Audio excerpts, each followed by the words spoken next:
مریخ کے اندر کیا ہے؟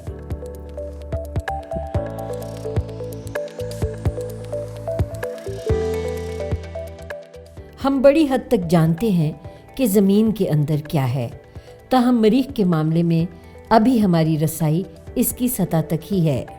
یہ جاننے کے لیے کہ مریخ کیسے بنا، ہمیں اس کی اندرونی ساخت کو سمجھنا ہوگا۔ ناسا کی خلائی گاڑی انسائٹ لینڈر اسی مقصد کے لیے تیار کی گئی ہے کہ وہ مریخ کی اہم علامات یا وائٹل سائنس کو پرکھے۔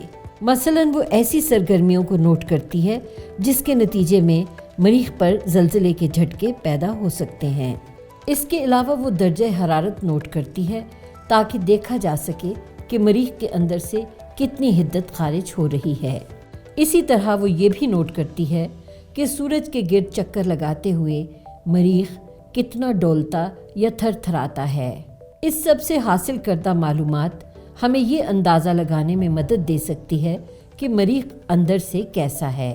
تو اندازہ لگائیے کہ سرخ سیارے کی اندرونی ساخت یا ہیئت کیا نکلے گی۔ خلائی گاڑی انسائٹ لینڈر 4.5 ارب برس پہلے بننے والے سیارہ مریخ کا پہلی بار تفصیلی چیک اپ کر رہی ہے۔ اس سے صرف مریخ ہی نہیں بلکہ دیگر چٹانی سیاروں اور نظام شمسی کی تاریخ کو سمجھنے میں بھی مدد ملے گی۔